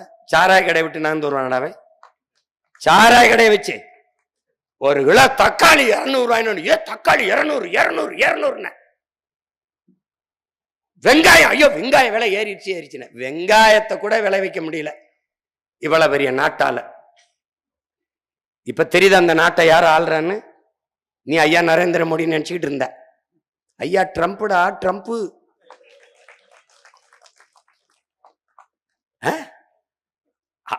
ட்ரம்ப் அவர்களுடைய தம்பு தான் இந்த நாட்டை ஆண்டுகிட்டு இருக்க. அப்படி நீ யார கேட்டு ரஷ்யாவில எண்ணெய் வாங்குகிறாய்? நான் சொல்றேன், நீ நிப்பாட்ட மாட்டேங்கிறாய். அதனால 50 விழுக்காடு வரி, இன்னும் கொஞ்ச நாள் 100 விழுக்காடு கூட ஏத்துவாப்ல. என்ன ஏண்டாடே, அரக்கு இருக்கீங்களெல்லாம் போய் அதிபராக்கி விட்டு நம்ம படுற பாடு இருக்கடா. எல்லாரும் பாரா பாகிஸ்தானுக்கு ஒரு சிந்தி நதியை மறிக்கிறீங்கன்றப்ப அந்த 50 விழுக்காடு வரின்றப்ப. இப்ப என்ன கோயம்புத்தூர்ல எந்த சொந்தக்காரன் எடுத்தாலும் சோகமா, அண்ணே சொல்லுங்கண்ணே ஒன்றும் ரொம்ப கஷ்டமா இருக்குண்ணே எங்க போகுதுன்ட்டு ஏற்றுமதி தொழில் அப்படியே விழுந்துருச்சுன்னு. எது கோவை, ஈரோடு, திருப்பூர் எல்லாம் முடிஞ்சு. நம்ம பாட்டான சின்னாலப்பட்டியிலே கண்டாங்கி எடுத்து, சின்னாலம்பட்டி இருக்கு கண்டாங்கி இல்லை, காஞ்சி பட்டுடுத்தி கஸ்தூரி அப்படி இருக்குல்ல. காஞ்சிபுரம் இருக்கு பட்டு இல்லை, நம்ம பட்டு இல்லை, அது பட்டு போச்சு. ஆனா வேற ஒருத்தன் விற்கிறான், அவன் எவனும் போய் பாரு, நம்மால் கிடையாது. போய் பாரு, எல்லாம் குஜராத் மார்வாடி சேட்டுகள்கிட்ட போயிருச்சு நம்முடைய பாரம்பரிய நெசவு. இதை மீட்கிறதுக்கு இருக்கிற ஒரே வழி நமக்கான அதிகாரம், நெசவாளனின் அதிகாரம், உழவனின் அதிகாரம், மீனவனின் அதிகாரம், உழைக்கும் பாட்டாளி மக்களுக்கான அதிகாரத்தை நிறுவுவதற்கு நாம் பாடுபடும். அதை விட்டு அவர் வழி கிடையாது. உனக்கு சொல்லும் போது உனக்கு கொஞ்சம் வேடிக்கையா இருக்கும், ஏன்னா இப்படிலாம் சொல்றாப்ல இது நடக்குமா அப்படின்னு. நீ எது நடக்காது, எது சாத்தியமில்லை என்று எண்ணுகிறாயோ அதை சாத்தியப்படுத்துவதற்கு பெயர்தான் புரட்சி. நான் சொல்வதை நீ நம்ப மறுத்தால் பறவையை பார்த்தவுடன் இதை போலவே ஆகாயத்தில் விண்வெளியில் என் மானுட சமூகம் பறக்கும் என்று ஒருத்த முடிவெடுத்தான். அன்னைக்கு நான் இதே மாதிரி நானும் பறப்பேன்னு சொன்னா நீ கல்லை விட்டு அடிச்சு எரிஞ்சிருப்பேன். எரிஞ்சிருப்பியா இல்லையா? எரிஞ்சிருப்பியா இல்லையா? தீப்பந்தத்தை கொளுத்தி தீவெட்டி வச்சுக்கிட்டு மெழுகு சிம்மிலி வச்சுக்கிட்டு மெழுகுவர்த்தி வச்சுக்கிட்டு இந்த இடத்துல பாரு, நான் தெருவுக்கு வெளிச்சத்தை போட்டு போயிட்டான் ஒருத்தன். அவன் நிலைமையை பத்தியா? ஆல்வா எடிசன் மின்சார விளக்க கண்டுபிடிச்சிட்டாப்ல. அதை வியாபாரம் பண்ண முடியல. நம்ம கைத்தறி மாதிரியே அது மதிப்பிழந்துருச்சு. அவனுக்கு தெரியல எப்படி சந்தைப்படுத்துறதுன்னு தெரியல. எடுத்து ஒவ்வொருத்தர மக்களை கூட்டி வச்சுட்டு பேசுறாப்புல, நீங்க மெழுகுவர்த்தி இல்லாத இரவுகள்ல இந்த விளக்க பயன்படுத்திக்கலாம்ட்டு. காலம் எப்படி வந்துருச்சு? விளக்கு இல்லாத நேரத்துல நீங்க மின்சாரத்தை மெழுகுவர்த்தியை பயன்படுத்துறீங்க. தலையெல்லாம் மாறிடுச்சு. இப்ப சிரிப்பியா? சிரிப்பியா? கிரகாம்பல் தொலைபேசியை கண்டுபிடிச்சிட்டு அவனுடைய நண்பனுக்கு அவன் வந்து பேசுறான். பேசும்போது எல்லாரும் இது வந்து சாத்தான் பேசுதுன்னு அவன் குரல்னு நம்பல. அவனும் எவனுமே நம்பல. இன்னைக்கு அவன் எடுத்து முதல்ல பேசினால அவன் பேரு ஹலோ. அதனால இந்த பையன் எல்லா பையனும் ஹலோ ஹலோன்னு இருக்கான். கண்டுபிடிச்ச கிரகாம்பல் கூட கிரகாம்பல்னு கூட சொல்லலாம் ஒரு நன்றிக்காக. எல்லாம் ஹலோ போட்டுக்கிட்டு இருக்கான். Hello hello hello hello 1 2 3 mic testing எல்லாம். இந்த ஒளி வாங்கிய கண்டுபிடிச்சவங்க கூட அவ்வளவு சோதிச்சிருக்க மாட்டான். ஹலோ 1 2 3 மைக் டெஸ்டிங் விடுப்பா. இந்த மாதிரி நாங்க சொல்லும் போது உங்களுக்கு இப்ப வேடிக்கையா இருக்கு.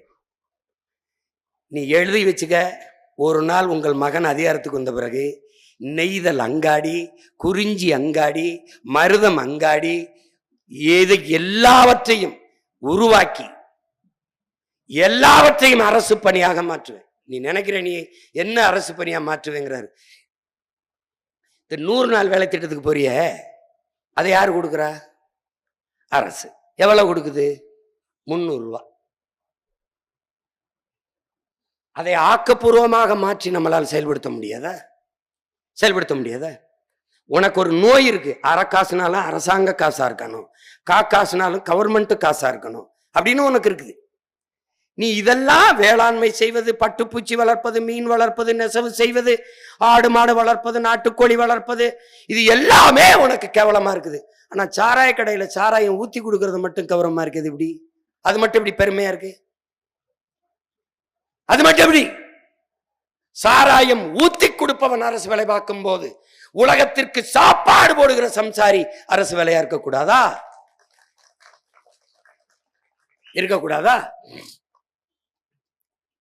கூட்டுறவு சொசைட்டின்னு வச்சுக்கிறேன். கூட்டுறவு, அதுக்கு ஒரு அமைச்சர் வேற இருக்காப்ல.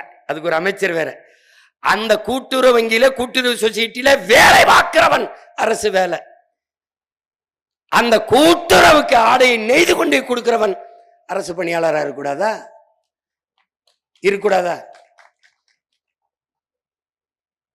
ரெண்டு கிடா குட்டி, ஒன்னு வெள்ளையா இருக்கு, ஒன்னு கருப்பா இருக்கு, செம்மறியாட்டம் கிடா. 2 கொண்டு ஈரோடு சந்தையில் நிறுத்தி வச்சுட்டு ஒருத்தன் வேலை சொல்றேன், 1,20,000. 2 ஆட்டுக்குட்டியை வச்சு 20 பேருக்கு சம்பளம் கொடுக்கலாம். நான்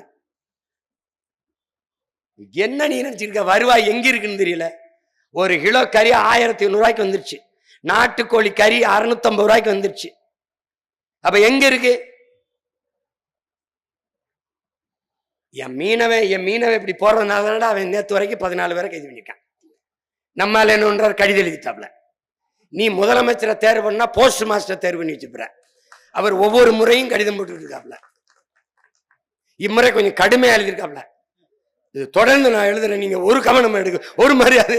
ஏன்னா இங்க கேவலப்படுத்துறோம்ல, அதனால. இதுக்கு வெளியுறவுத்துறைக்கு ஒரு அமைச்சகம், இதுக்கு மீன்வளவுத்துறைக்கு ஒரு அமைச்சகம், இதுக்கு பாதுகாப்பு துறைக்கு ஒரு அமைச்சகம். எப்படி இருக்கு?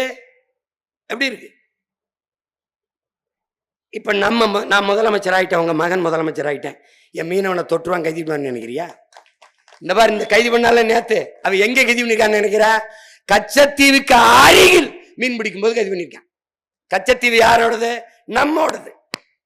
இந்தியாவோடதா? இல்லை, நம்மோடது. நம் பாட்டன் சேதுபதி மன்னனோடது. நம் சொந்த நிலம். சிங்களனுக்கு எடுத்து கொடுத்துட்டு அந்த இடத்திலே மீன் பிடிக்க முடியல. ஏன்னா கச்சத்தீவு அவனுக்கு நானவன், அவன் கடல் தூரம் நீரம் அதிகமாயிருது.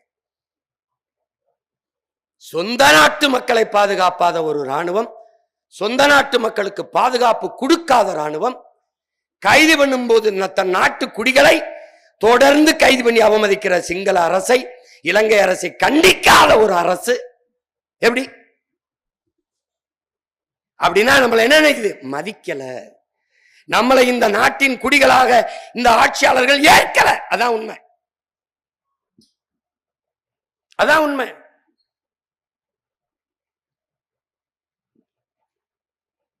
அப்பதுக்கு நீ நெசவுத்துறையில மட்டும்தான் உனக்கு பிரச்சனை நினைக்காத, எல்லாவற்றிலும் சிக்கல். தினந்தோறும் வீதியில் வந்து போராடுகிறார்கள் நமது மக்கள். அதிலே நெசவாளர்களின் குரல் மேலே எழவில்லை. காரணம், அவர்களுக்கென்ற அரசியல் அதிகாரம் இல்லை. அதை கைப்பற்றுவதற்கு எண்ணரும் தமிழ் சொந்தங்கள், எண்ணருமை நெசவாள உறவுகள் கிளர்ச்சியோடு எழுந்து வரணும். இதே நிலத்தில், இதே அருப்புக்கோட்டையில் நாம் ஏன் தோற்றம்ங்கிறதுக்கு நீ பாரு, எப்படி இழந்தோம்னு பாரு. ஐயா எம்ஜிஆர் அவர்கள் தலைவராக இருக்கிற போது அருப்புக்கோட்டையில் யாருக்கு இடம் கொடுக்கலாம்? தேர்தலில் நிற்க நடந்தது. நாடார்களை எல்லாம் அழைத்து அவங்க கட்சியில் இருக்கிற யாருக்கு கொடுக்கலாம்? ஐயா நாடார்கள் தான் அதிகம், நாடார் கொடுத்தா தான் ஜெயிக்க முடியும் தலைவரே, நாடார் கொடுத்தோம். சரி நீங்க போங்க. அடுத்து மரவரையெல்லாம் கூப்பிட்டு யார் நின்னா நல்லா இருக்கும்? தேவர், அங்க தேவர் கொடுத்தா தான் தலைவரை ஜெயிக்க முடியும். சரி போங்க. காலையில் அறிவிப்பு வருது, எம்ஜிஆர் அருப்புக்கோட்டையில் போட்டியிடுகிறார் என்று. தேர்தல் முடிஞ்சிருது, எம்ஜிஆர் வென்றுறார். இந்த இரண்டு சமூக தலைவர்களையும் கூப்பிட்டு எம்ஜிஆர் ஐயா கேட்கிறாங்க, நாடாரை நிறுத்தினா தான் வெல்ல முடியும் நீங்க, தேவரை நிறுத்தினா தான் வெல்ல முடியும் நீங்க, மலையாளி என்னைய ஜெயிக்க வச்சுட்டானே உங்க ஆளுன்னாப்ல. இப்ப தெரியுதா நீ நானியா வீதியில இருந்து கத்திக்கிட்டு இருக்கோம்னு? அதனாலதான். ஏன்னா உனக்கும் எனக்குமான அதிகாரம் இல்லை. அதிகாரம் மிக வலிமையானது என்று அண்ணல் அம்பேத்கர் சொன்னது அதனாலதான். அதை படித்த நாம் என்ன முன்வைக்க வேண்டியது இருக்கு? அதிகாரம் மிக வலிமையானது, அதை அடைந்து விட்டால் அனைத்தும் எளிமையானது. இதெல்லாம் கோரிக்கை வச்சு போராடுறோம். எங்க நெசவாளர்களுக்கு இறந்துட்டா 2 லட்சம் கொடு, மாசம் ரொம்ப பேரிடர் காலங்கள்ல நெசவு செய்ய முடியாத காலங்களில் 10,000 ஊக்கத்தொகை கொடு அப்படின்னு கோரிக்கை வச்சு போராட வேண்டியது இருக்கு. தேவேந்திர குல வேளாளர் எங்களை பட்டியலிருந்து வெளியேற்று. ஏன் எந்த பட்டியலும் இல்லாதவன்ட்ட நீ நாட்டை கொடுத்துட்டு நம்ம எங்களை பட்டியலிருந்து வெளியேற்று? உனக்கு சிக்கல் புரியுதா? நீ அந்த நேரம் கோபப்படுகிறாய், கோபத்தோடு வாக்கு செலுத்த வேண்டிய இடத்தில் விட்டுறாய். அதான் ஐயா கணேசன் ஐயா சொல்றாரு, மறுபடியும் மறுபடியும் கை அங்கே நீளுது, அங்கே நீளுது. எந்த உலகத்துலடா உதயசூரியன் இப்படி பாதியில் இப்படி வந்திருக்கு? இப்படி அது ரொம்ப நாளா உதிக்கவே இல்லடா, 60 வருஷமா அப்படியே தான்டா இருக்கு. அதுக்கு போய் ஓட்டு போட்டு அவன் ஓட்டு கட்டு வரும்போது, ஏழை எளிய நெசவாள மக்களே, ஏழை எளிய விவசாய மக்களே, உங்களின் சின்னம் உதயசூரியன். ஏழை எளிய உழைக்கும் மக்களே, உங்களின் சின்னம் ரெட்டை இலை. நாங்க ஏழை, நீங்க ஏழையா? நீங்க ஏழையா? வரும்போது ஏழை எளிய விவசாய மக்கள், ஏழை. ஒரு நாட்டில் உழவர் குடியோனும் நெசவு குடியோனும் ஏழையா இருந்துட்டு அந்த நாடு நாடு இல்லடா, பிச்சைக்கார நாடுறாது. இவன் 2 பேரும் வாழாத நாடு, வாழ்க்கை தரத்தில் உயராத நாடு. எப்படி பொருளாதாரத்தில் மேம்படும்? எப்படி வாழும் வளரும்? எப்படி? அவை இதை மீட்க காக்க இருக்கிற நமக்கு ஒரே வழி, நமக்கான அதிகாரத்தை நாம் நிறுவி அதை எப்படி மீட்பது? இப்ப நான் உங்க பிள்ளை அதிகாரத்துக்கு வந்துட்டேன்னா எனக்கு இருக்கிற இடையூறு, வேளாண்மையை தேசிய பணியாக்கி அதை அரசு பணியாக மாற்றி வேளாண்மை நான் மீட்டெடுக்க முயலும் போது எனக்கு இருக்கிற பெரிய இடையூறு விதை இல்லை. என்னிடத்துல விதை இல்லை. இப்ப விதை எங்க இருக்கு? சின்சாண்டோ மான்சாண்டோ நிறுவனத்துக்கிட்ட இருக்கு. ஒரே ராத்திரியில் சின்சாண்டோ மான்சாண்டோ நிறுவனத்துக்கு எடுத்து கொடுத்த ஆட்சியாளர்கள் இவர்கள் தான். இப்ப உனக்கு தக்காளி நீ விளைய வைக்கணும், விதை அவன்கிட்டதான் இருக்கு. உன் பாரம்பரிய நாட்டு மாடுகளை மீட்டுருவாக்கம் செய்யணும், உனக்கிட்ட அவ்வளவு காளைகள் இல்லை. அதை அழிக்கத்தான் ஜல்லிக்கட்டுனா, அதை அழிக்கத்தான் மேய்ச்சல் நிலங்களை பறிச்சான், காடுகள்ல மலைகள்ல மேய்க்காதேன்றான். அப்ப நான் என்ன பண்ணுவேன்? கறிக்கு வித்துட்டு போயிடுவேன். அப்ப உன்னுடைய நாட்டு மாட்டு இனமே அழிஞ்சிரும். அதை மீட்டுருக்கம் செய்ய முடியாது. உன்னால மறு பெருக்கத்தை கொண்டு வர முடியாது, உற்பத்தி செய்ய முடியாது. இது எவ்வளவு பெரிய ஆபத்திற்கு வரும் நமக்கு. அதனால நாம என்ன செய்யறோம்? நாம் தமிழர் கட்சி பிள்ளைகள் விதை பண்ணை என்றை உருவாக்கி பாரம்பரிய விதைகளை சேமித்து கொண்டு வருகிறோம். நமக்கு முன்னாடி செய்த பெருமகன் யார்? நெல்லு ஜெயராமன் அவர்கள் அழிந்து சிதைந்து போன 500க்கும் மேற்பட்ட பாரம்பரிய நெல் வகைகளை சேமித்து வைத்தார். அவர் நம்முடைய அப்பா நம்மாழ்வார் வழியிலேயே பயணித்து. ஒரு 2 சவால்கள் இல்லை நமக்கு முன்னாடி. அதிகாரம் வந்துவிட்டால் அவ்வளவு எளிதாக சரி செய்ய முடியாது. ஏன்? 50 ஆண்டு கால தீமை, 50 ஆண்டு கால கொடுமை, அதை எதிர்த்து பெரும் போர் செய்து நாம் இந்த நாட்டை மறுகட்டமைப்பு செய்யணும். ஊழவை மீட்டு, நெசவை மீட்டு, மீனவர் குடிமக்களின் வாழ் உரிமையை பாதுகாத்து மீளணும்.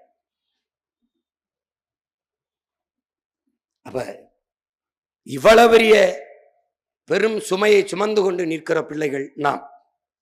இன்னைக்கு எங்கேயோ ஒரு ஓரத்துல நின்று அருப்புக்கோட்டையில பேசுறது அகில உலகம் முழுமைக்கும் இந்த கருத்து போய் சேருகிறது. அது திருப்பூருக்கு போகாதா, ஈரோடுக்கு போகாதா, சின்னாலப்பட்டிக்கு போகாதா, காஞ்சிபுரத்துக்கு போகாதா, சேலத்திற்கு போகாதா, திண்டுக்கல்லுக்கு போகாதா? எல்லாருக்கும் போகும். இன உணர்வும் மான உணர்வும் கொண்ட ஒவ்வொரு தமிழ் மகனுக்கும் இது தன்னுடைய பிரச்சனை. இது தன்னுடைய பிரச்சனை, தன் நாட்டின் பிரச்சனை, தன் இனத்தின் பிரச்சனை. இதை சரி செய்யணும். நம்ம சாதாரணமா ஒரு உடை வாங்கி உடுத்திடுறோம். சிறார் பாருங்க, எத்தனை முறை அந்த எத்தனை ஆயிரம் முறை அதற்கு மிதிக்க வேண்டியது இருக்குது. நம்ம சாப்பிட்டு சாப்பாடு சரியில்லைங்கிறோம், சாப்பாடு நல்லா இருந்தது நல்லா இல்லைன்றோம். ஆனால் உழைத்து விளைய வைத்தவனுக்கு ஒரு நன்றியும் இல்லை இந்த நாட்டில். நீ எழுதி வைத்துக்கொள், எழுதி வைத்துக்கொள். இந்த இனத்தை பேரன்பு உண்டு காதலித்த என் உயிர் தலைவன் பிரபாகரன் மீது ஆணையிட்டு சொல்கிறேன், உங்கள் மகன் அதிகாரத்திற்கு வரும்போது மருத்துவர்கள் போற்றப்படுகிறார்களோ இல்லையோ, நீதிபதிகள் போற்றப்படுகிறார்களோ இல்லையோ, மாவட்ட ஆட்சி பணியாளர்கள் போற்றப்படுகிறார்களோ இல்லையோ, இந்த நாட்டிலே போற்றப்படுகிற தெய்வங்களாக உழவர் குடியோனும் நெசவர் குடி மக்களும் இருப்பார்கள். இது உறுதி. உழுதுண்டு வாழ்வாரை வாழ்வார், மற்றெல்லாம் தொழுதுண்டு பின் செல்பவர்ன்ட்டான். இருந்தோம்பி இல்வாழ்வதெல்லாம் விருந்தோம்பி வேளாண்மை செய்தல் பொருட்டுன்ட்டான். உழுவார் உலகிற்கு ஆணி, அட்டாற்றாது எழுவாரை எல்லாம் பொறுத்துன்ட்டான். உழுவார் உலகிற்கு ஆணி எப்படி சரம் பாருங்க. உழவினார் கைமடங்கின் இல்லை, விளைவதும் விட்டேம் என்பார்க்கும் நிலைன்றான்.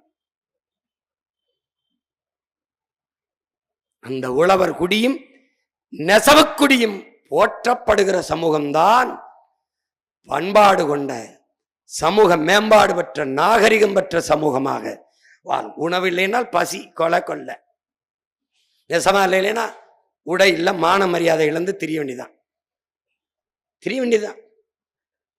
பைத்தியக்காரன் ஆடையை கிழிச்சு போட்டு திரிவான்ல தெருவில், அது மாதிரி எல்லாம் திரிய வேண்டியதான். அப்புறம் மறுபடியும் வேப்பங்களை ஒடிச்சு இடுப்புல கட்டிக்கிட்டு திரிய வேண்டியதான், புள்ள எடுத்து கட்டிக்கிட்டு திரிய வேண்டியதுதான். அதனால பெரிய வேலையெல்லாம் உங்களுக்கு உங்க பிள்ளை கொடுக்கல, பெரிய வேலையெல்லாம் உங்களுக்கு கொடுக்கல. ஒரே ஒரு ஓட்டு, ஒரே ஒரு ஓட்டு, ஒரே ஒரு ஓட்டு. அதை விவசாய சின்னத்தை பார்த்து போட்டு நாட்டை எங்ககிட்ட கொடுத்துட்டு நீங்க நிம்மதியா வீட்டுல படுங்க, எல்லாம் சிறப்பா நடக்கும். அந்த பிள்ளைய கற்பழிச்சு விட்டான், அங்க தாலி அறுத்து விட்டான், அங்க திருடி விட்டான். இந்த செய்தி இருந்ததுன்னா நாங்க காலையில கையெழுத்து போட்டு பதவி விலகி எல்லாம் போயிடும். நீயே காப்பில ஏய் என்னப்பா நீ இவ்வளவு பேசுன, இப்படி நடக்குதாப்பா அப்படின்னு எங்க செஞ்சிட சொல்ல பாப்போம், சொல்லு பாப்போம், சொல்லு பாப்பா. இப்ப நீ 6 லட்சம் பேரு பீகார்காரனுக்கு ஓட்டு உரிமை கொடுக்குறேன், என்னை வெள்ள வெட்டுறா, அவன் வரிசையில் இன்னும் ஓட்டு போட்டான்னா பாரு,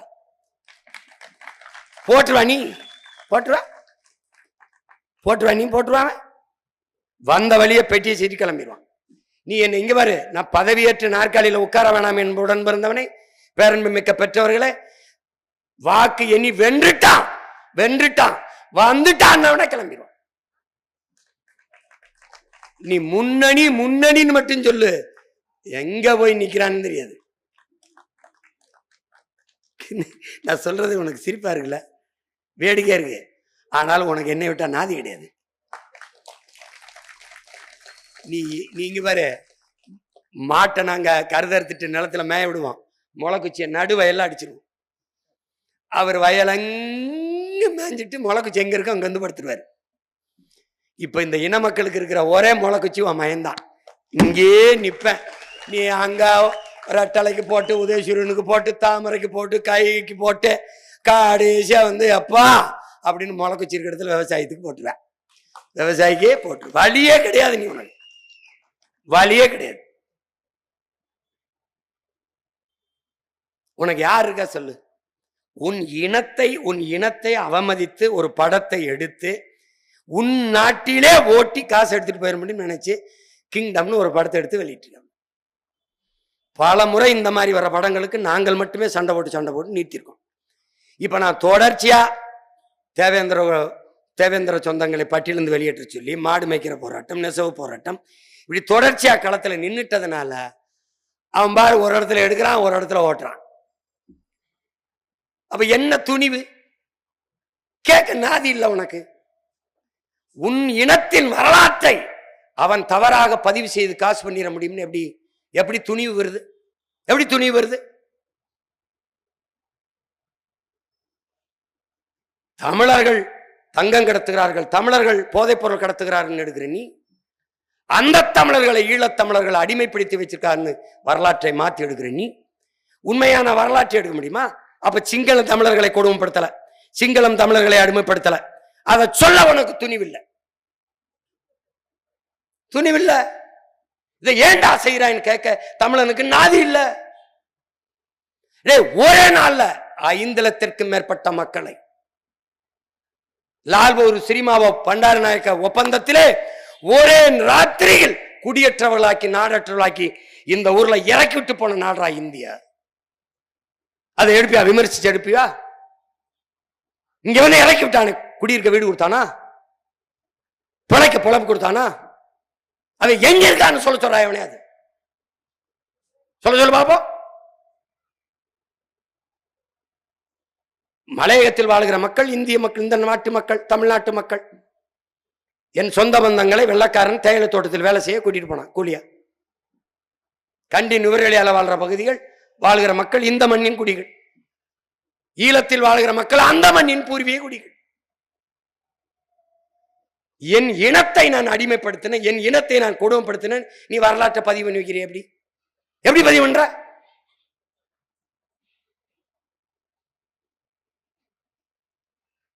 கேட்க நாதி இருக்கா உனக்கு? இனத்தின் மானத்தை வித்து வருகிற பணத்தை எப்படி நீ ஏற்கிற? எப்படி ஏற்கிற? எங்க உடம்புல ஓடுற ரத்தம் தானே உங்க எல்லாருக்கும் ஓடுது. எப்படி நீங்க அதை சகிக்கிறீர்கள்? உன் இனத்தின் அவமானத்தை எப்படி நீ பொழுதுபோக்கா நினைக்கிற? எப்படி எப்படி எல்லாத்தையும் நீ சகித்துட்ட. நெசவு விழுந்துட்டது, சகித்துட்ட. உழவு விழுந்துட்டது, சகித்துட்ட. மலையை நொறுக்கி கல்குவாரி, எம்சாண்ட், மணல் என்று விற்கப்படுகிறது, கடந்துட்ட. நடந்து ஆறுகள் எல்லாம் செத்து போச்சு, மண்ணலி திண்டுட்டான். ஆற்றிலே மணல் இருக்கும், மண் இருக்குது, செடி கொடி மரம் முளைச்சிருச்சு. காரணம், மணலை தின்னுட்டான். இந்த ஆறை உயிர்ப்பிக்க முடியுமா? முடியாது. அது கழிவுநீர் ஓடுகிற கால்வாயா மாறிவிட்டது. பாலாற்றிலே உனக்கு தண்ணி திறந்து விட்டுருக்கானே, தொலைக்காட்சியிலே பாக்குறியே, தண்ணீர் வருதா நுரை வருதா? எப்படி சகித்துக்கிற? ஏன் அந்த நுரை? அங்க இருக்கிற ஆளை கழிவை இவன் தேக்கி வைக்கிறான். தண்ணி திறக்கும் போது ஒரு சேர்த்து திறந்து விடுறான். இங்க வருவது தண்ணீர் இல்லை, விஷம், நஞ்சு. அதை நிலத்துல பாய்ச்சற, அதுல விளைவது என்னவா விளையும்? அது நிலத்தடி நீருக்குள்ளே போது, அதை எடுத்து குடிக்கிறாய். எதை குடிக்கிறாய்? அந்த ஆறிலே ஓடுகிறது. காட்டு ஆடு, மாடு, மான், யானை எல்லா உயிரும் வந்து குடிக்கிறது. எதை குடிக்கிறது? நீரையா விஷத்தையா? எதை? அதை பற்றி இந்த ஆட்சியாளர்கள் கவலைப்பட்டது உண்டா? இதே போல காவிரியில் தண்ணி திறப்பார்கள். பார், தண்ணீர் வருதா நுரை வருகிறதா என்று. அமைச்சரிடத்தில் கேட்டதற்கு அது குளித்தவர்கள் நிறைய சோப் போட்டு குளித்து விட்டார்கள் என்று சொல்லுகிறார். பேட்டி இருக்குது. நான் என்னமோ சொல்ற மாதிரி பேசுறேன். ஏண்டா, நீர் வெப்பமாக தடுக்க தர்மாக்கோல் விட்ட சயின்டிஸ்டுகள் தானடா நம்ம ஊர்ல. கடல்ல மீன் வளத்தை பெருக்க சட்டியில மீன் குஞ்சு விட்ட அமைச்சர்களா இருக்காங்கடா நம்ம ஊர்ல. கடல்ல மீனை பெருக்க, மீன் உற்பத்தி, மீன் வளத்தை பெருக்க. தம்பி சிரிக்காத தம்பி, பேர சொல்லணுமா? சட்டியில வச்சுக்கிட்டு மீன் எடுத்துக்கொண்டு கடல் ஒரு வேம வந்து காரி துப்பிட்டு போகுது. சிக்கரமா. இது மீன் வளம். கால்நடை அது மேய்க்கிறது, அது கால்நடை. பாலே இல்ல, மாடே இல்லாம பால் விக்குது ஒரு அரசு, அதுக்கு பால் வளத்துறை.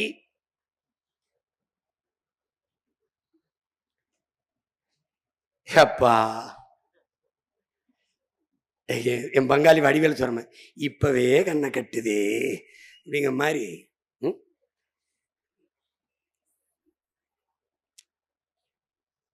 ஆனா நீங்களும் என்னை கண்டுக்கிறதா இல்ல, நானும் உங்களை விட்டு போறதா இல்ல. பாக்குறீங்கல்ல 15 வருஷமா கத்திக்கிட்டு இருக்கேன். என்னென்ன முதம் பண்ணி பார்த்த, திரும்பவே இல்லை. 4 முறை என்னை தோக்கடிச்சிட்டா, 5வது முறையும் வந்து நிக்கிறேன் பாரு. இதே மண்ணில், இதே அருப்புக்கோட்டையில், இதே நெசவாளர் குடும்பத்துல பிறந்த ஒரு தங்கையை நிறுத்தி நான் வெல்றனா இல்லையான்னு பாரு. ஏன் அவளை நிறுத்துறேன்? வீழ்த்தப்பட்ட இனம், தாழ்த்தப்பட்ட ஒடுக்கப்பட்ட சமூகத்தின் எழுச்சி குரல் பெண்ணின் குரலா தான் இருக்கணும்.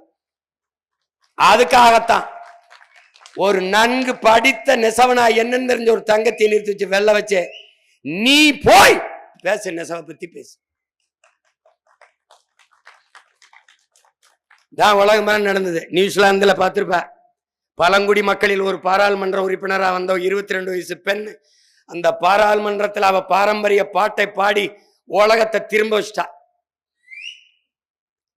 117 பெண்களுக்கு இடம் கொடுக்கறதுல பல இடங்களில் ஆதி தமிழ் குடிகள், தேவேந்தர்கள், ஒடுக்கப்பட்ட சமூகம், குயவர், வண்ணார், நாவிதர், இந்த இடங்கள் எல்லாம் நிறுத்துகிற இடங்களில் எல்லாம் பெண்களையே நிறுத்த காரணம் உங்கள் மகன். அதுக்கு தான் காரணம். நீ போய் பேசு. ஒரு வீடு இடிக்கப்படுகிற போது, ஒரு வீட்டை இடிக்கும் போது முதலிலே கதறி அழுபவன் தாயின் குரல், பெண்ணின் குரலாதான் இருக்கும். ஒரு நாட்டை அழிக்கும் போது கதறுகிற குரல், அந்த நாட்டிலே பெண்ணின் குரல், தாயின் குரலாதான் இருக்கும். அதனாலதான் வீழ்த்தப்பட்ட தமிழ் சமூகங்கள் உரிமையிழந்து நிற்கிற ஒவ்வொரு சமூகத்தின் குரலாக, எழுச்சி குரலாக, என்னரும் தங்கைகளின் குரலாதான் இருக்கணும். மார்லன் பிராண்டோ மிகச்சிறந்த நடிகன், ஆஸ்கார் விருது, உலக புகழ்பெற்ற திரை விருதை பெற்றுட்டான். அவன் போய் வாங்கியிருக்கலாம், அவன் போல. நிறவெறி போராட்டம், கருப்பினர் வெள்ளை, கருப்பர் வெள்ளையர் போராட்டம், பெரிய போராட்டம். இவன் வெள்ளைக்காரன் மார்லன் பிராண்டோ. ஒரு கருப்பின பெண்ணை கூப்பிடுறான், நீ போய் எனக்கு பதிலாக அந்த ஆஸ்கார் விருதை வாங்குன்றான். நீ போய் வாங்கு. நீ வாங்கும் போது ஊடகம் உன்னை உற்று கவனிக்கும், எல்லாரும் ஒன்னே பார்ப்பான். அந்த இடத்திலே உன் இனம் தாங்கி இருக்கிற வலியை நீ பேசு, மக்களுக்கு முன்னாடி சொல்லு, நீ போ. அதனால நான் வாங்குவதை விட அந்த விருதை நீ பெறுவதான் சிறப்பு, நீ போங்கிறான். அதே மார்லன் பிராண்டோ ஏன் ஒரு கருப்பின தம்பியை ஒரு பையனை, ஒரு ஆண்மகனை ஏன் தேர்வு செய்யல? அவனுக்கு தெரியும் அந்த இடத்திலே ஒரு பெண்ணின் குரல் இருந்தால்தான் உலக சமூகம் திரும்பி பார்க்கும் எழுச்சி வரும் என்று.